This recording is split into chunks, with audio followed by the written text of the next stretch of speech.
But just occasionally, there is physical evidence to back up reports of close encounters.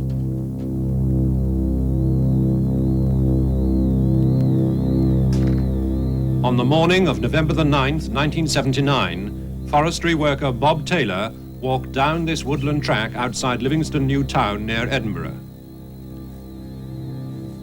He rounded a corner and was astonished to be confronted by an unearthly object. It was a huge thing with a big round dome, a very dark grey colour, and it had a big flange going all the way around. I could see arms sticking out of this flange with what I took to be blades on the top. Later, he described what he'd seen to a local newspaper artist who drew this sketch. As I stood here, there was two balls came out, two balls. I would think they'd be about 3 feet in diameter with about 6 spikes.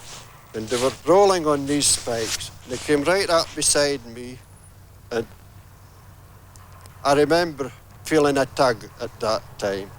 A very powerful smell, a choking sort of smell, and that was it. He crawled up this path and staggered home, to be met on the doorstep by his bewildered wife.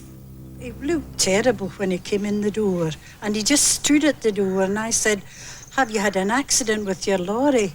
And he said, "No, I've been attacked." And I said, "What with?" And he said, "A spaceship."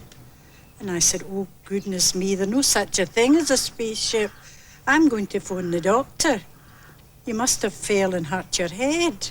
He looked quite shocked, and he was drained. He was right white, and his face was dirty, and he had a red scar here. And his clothes were all dirty, and his trousers. And then he told me his trousers had been torn. Police station, Bathgate. The police were called, and they discovered inexplicable track marks at the scene of the incident. On examining the area, I found 2 track marks in approximately 40 holes in the ground. And these are the track marks here, and these are the 40 holes.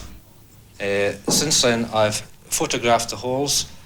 This is a photograph of the hole here. This is the holes that measured approximately 3.5 inches. And this other photograph here, you can actually see the tread marks which correspond to the marks here. These markings and tracks were actually inside this area here that's fenced off, and there was definitely no other tracks leading to or from this area. These are the trousers worn by Mr. Taylor. As you can see, they're of fairly heavy material. We have a tear on the left, just below the pocket, and one on the right trouser leg, again just below the pocket. These marks are consistent with the material having been pulled up while the trousers were being worn. Well, I'm pretty certain that day that I saw a spaceship sitting here. We must accept the story of Mr. Taylor.